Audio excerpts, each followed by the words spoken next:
happy that you're back in the channel. Today's video will be special because I will be sharing tips for people who are empaths. I want to start with the fact that being an empath, so someone who naturally empathizes with other people's feelings, and you have a tendency to be highly sensitive to other people's emotions, it doesn't take you a lot to understand people. So maybe you speak to someone and naturally you're seeing what they're going through, you're feeling it.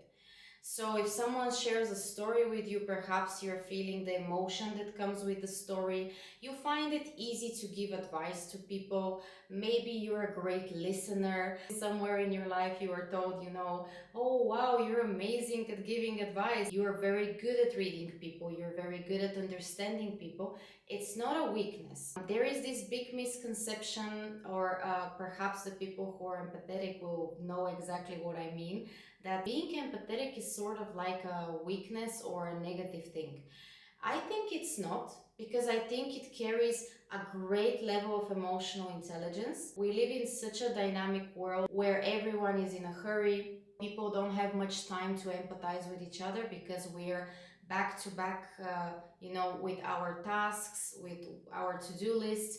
It's really hard to sit down and actually deeply feel or speak to someone about their inner world. So it's actually rare nowadays to find someone who is willing to get to know you, to listen to your inner world, to want to help you, to want to give you proper advice that comes from a very genuine place. I think being empathetic can bring you amazing accomplishments in life and also can be a great driver to build lasting relationships. But I do think that if you're empathetic, you really need boundaries. That's a non-negotiable. You need boundaries. If you don't have boundaries, chances are that you might get overwhelmed.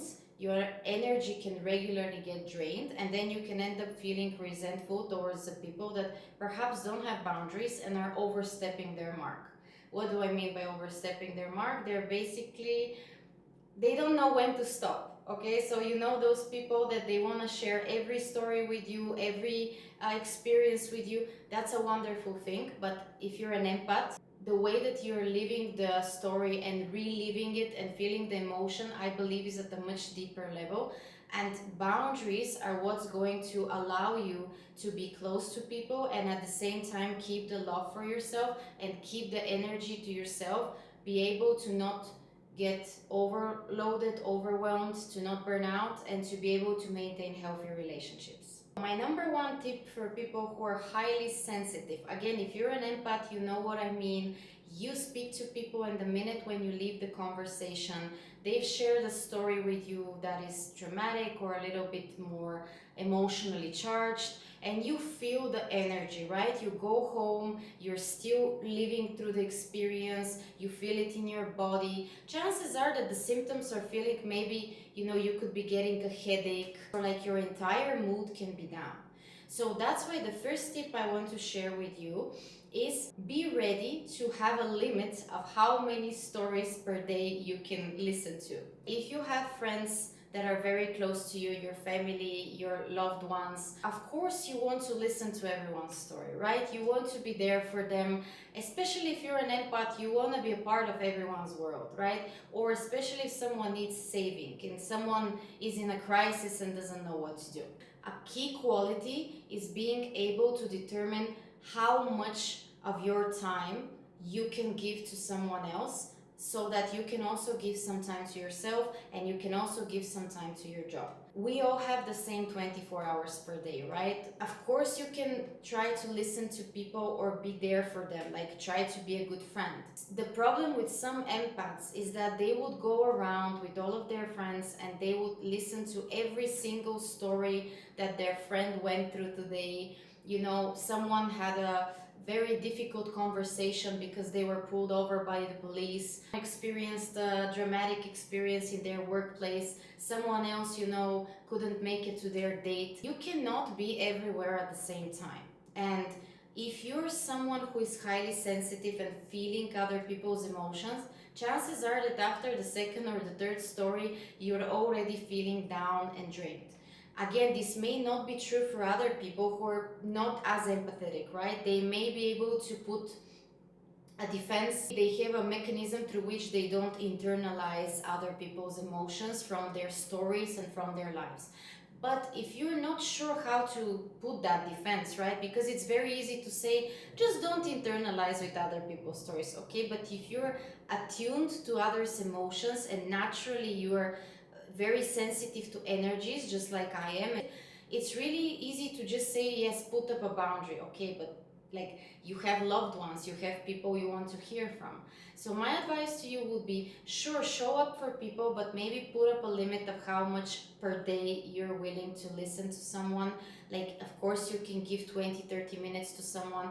If it's an urgent situation, more. You will be far more recharged and you will be able to give them more of you. If you absolutely don't have a limit to how many stories a day you're listening, and you go around listening to even stranger stories, I mean, sometimes that can really cause you a lot of discomfort, and then you can wonder why your energy is leaking and why you're not able to maybe do some things for yourself, or you're doing your job really well but you're also walking around listening to everyone's problems.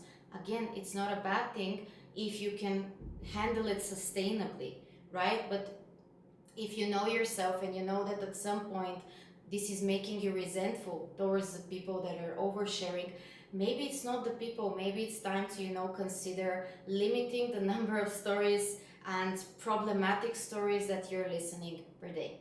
Number two, the word no is a very good word. I'm saying it as someone who used to never be able to say no. If there is someone around you that you genuinely really care for, your family, your partner, I know that you want to be there for them all the time. I know the feeling of wanting to be the most supportive, loving person, to always help people, to always listen to them. But again, just like with the limiting the number of personal stories that maybe you hear per day, or distributing them across the week so you don't hear everyone's problems in one day, right? Like, it's going to be a huge wave of emotional charge hitting you at the same time. We are conditioned that saying no is a very bad thing, especially I think if you're a woman. We tend to be overly nice and we think that in order to be liked and approved, we need to always say yes, and we shouldn't ever miss out on the opportunity to say yes. Now, if we're talking about business opportunities, work chances, things that are coming your way that you've been waiting for and you're not really sure how to handle it, saying yes is a great thing, because you can say yes and learn how to manage it later, right? But I think if we're talking about over saying yes to things that you don't want to do, and then you get extremely tired and you cannot do your work, you cannot be nice to the people you love, you're overwhelmed just because you're afraid to say no, well, I wouldn't say that that's a good thing, right? Sometimes saying no, I won't be able to join you for a dinner, or I prefer to take this time to rest, is not a bad thing. You can simply say, like, I need time to recharge. Saying no sometimes can be a great way to preserve your energy, and again, you will show up even better for the people you love. Now, I'm not talking about situations where, people are having an urgent matter. Someone you love is calling you, looking for you, trying to get hold of you, and you're like, sorry, no, I'm recharging. Although there are still situations in which you can, of course, say no. But I mean, if it's an urgent matter, if someone is having a health situation, or they're going through a very difficult emotional period or physically charged period, of course, if you care about this person, you will show up. If we're talking about going to that dinner that you've been dreading and you just want to lay at home with a book and a nice cup of tea, there's nothing wrong with saying no and telling people, I just prefer to rest today. And you will be surprised how many people will be perfectly comfortable with that, because if you just tell people, look, like, I'm going through a lot, or this week is quite busy for me, I would rather sit at home with a cup of tea, many people will be like, sure, like, we understand. If they don't understand, I wouldn't say that that's, the best thing in a relationship, and that relationship is particularly healthy, because boundaries are necessary for a relationship to be healthy and to work. But again, there are exceptions where, someone may be in need of you, and you cannot simply like not pick up the phone and maybe disappear for like, you know, a week because they may be in a dire need of you. But I'm talking about situations that you keep saying yes out of fear of saying no, because you're like, no, if I say no one more time, that person is gonna be upset with me, they wouldn't want to hang out with me. It's like, it doesn't really matter if you guys, girls, hang out, if at the end of the day you're feeling overwhelmed, burned out, overworked, and resentful. Tip number 3 for my fellow empaths: you relive stories a lot deeper than other people. Maybe if someone shares something traumatic with you or something regarding a stray dog or a cat, you may be reliving it in your head and experiencing the uncomfortable emotions that come with that. Avoid movies, TV shows as much as possible, you know, because movies and TV shows, you can control what you watch. The news, obviously you need to know certain things, but I would still be very careful what kind of content you're consuming. There are certain movies that I don't watch and I would not go to watch. Why? Because I know that the minute I get out of that cinema, I will be drained, I will be exhausted, maybe I'm not going to sleep properly. Literally, I do not watch horror movies. I think there is enough trouble already in the world as it is for me to like literally intentionally put myself in a horror movie auditorium. So joking aside, be very mindful of the content you consume. Sometimes, you know, I open threads and I see something very upsetting and nerve-wracking about a stray dog or a cat. I know that this is the way to raise resources. I'm a person like who likes to donate and I'm interested in the well-being of stray animals, but the only thing I can tell you is if you're extremely sensitive, maybe lower the amount of graphic information that you're watching per day. You can still donate but not watch the actual images and videos of this you know, injustices that are happening. Again, don't be indifferent, and that doesn't mean like close off to these things, not at all. I donate to a few charities, but I personally have like muted the images and the videos that they post because I want to preserve my own sanity, because I just cannot watch these images. So be very discerning, especially also if you're watching channels that are, when you watch them you feel on edge, or there are certain TV shows that, you know, after you watch them you feel drained, you feel like you're not inspired, you're not laughing. Like, why would you do that to yourself? You know, if you can spend your time watching something more calmer or warmer. Again, if that's your genre and that's what you love, go for it. But I personally am very careful with the content I consume, and sometimes even with the news that I'm watching.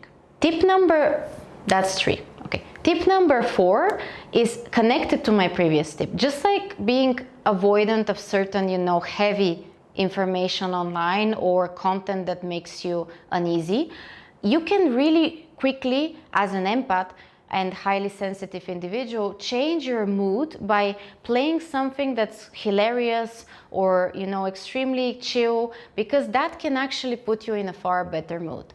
So my tip to you is, if you've had a meeting at work that was very heavy, you had to speak to people that perhaps don't make you feel comfortable, or you're having an argument with a loved one, you're experiencing the uncomfortable anxiety, worry, tension that comes with that, playing something in YouTube, like a channel that makes you feel seen, heard, or maybe just uplifting you.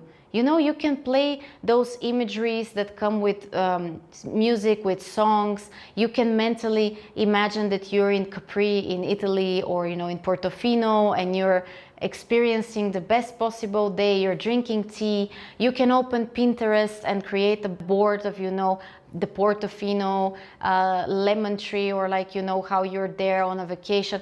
Something that will trick your mind into closing off to that heaviness, because as empaths, we tend to stay in that negative energy way too long, and way longer than it's productive or good for us. I know that it's really hard to switch off. Like, I can see something unnerving or very difficult, I find it very hard to switch off in my brain. A way to trick your brain is, again, play a comedy, just take a few moments to like open Pinterest, or I personally put on Kevin Hart and The Rock making jokes with each other, because that makes me laugh every single time. Like the minute when I hear Kevin Hart, I personally laugh a lot. So anything that puts you in that state, it can be a manifestation coach, someone who's teaching you about vibration, frequency, just something to get you out of that negative state and get you back into your beautiful, shining energy. And the last tip that I want to give to my fellow empaths is, if you're an empath and highly sensitive, turn that into your advantage. Turn your empathy into advantage. People say, oh, I hate that I'm so emotional. I cannot put walls. I want to be someone who doesn't care. I know, because we live in a world where a lot of things are heavy, and not being able to protect yourself if you have a very kind heart can be very difficult. But try to turn it into your advantage, you know, make it like alchemy, make something into something else. Turn something bad, or something, I wouldn't call it bad, something that bothers you, into something fruitful. You're an empath who cares too much about other people. Consider a career where you can defend people, where you can defend people's rights. Consider a career where you can defend animals' rights.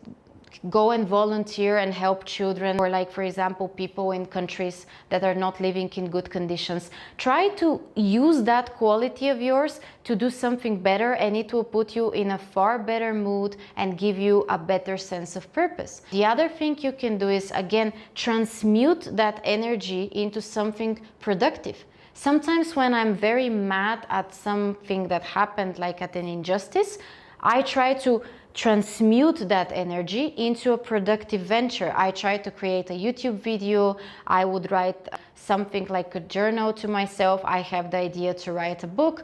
Try to like turn it into gold, you know, because that is energy. If you don't like shake it off or like invest it into something good, it can consume you. And if you're highly sensitive and very attuned to other people, chances are that you will be circulating that energy in yourself. You can even go and teach a class of like a dancing, just to shake off the negative energy, anything to transmute and convert and do that alchemy and get something gold out of something that annoys you, or perhaps you're finding it difficult. Those were my tips for my fellow empaths. If you're an empath, don't feel too bad. You have an amazing sense of other people's emotional world. You can create a beautiful relationship. You might end up in a career that's exactly for you. It's not a bad thing, okay? You just need a few boundaries. You need to be able to say no. You should really recharge your energy. Try to spend time on your own. Time spent in peace and quiet is amazing for people who need to recharge their energy. Try to convert that negative energy that maybe you've internalized from other people into something beautiful. And you see that, like, for sure it's not easy, but you can try applying these tips. Let me know in the comments if this helped you, if you've been in a situation where you cannot say no, or you know someone is like getting upset with you for saying no. I want to hear your stories. I'm happy to be in touch with you, and thank you for being in my channel. See you in the next one.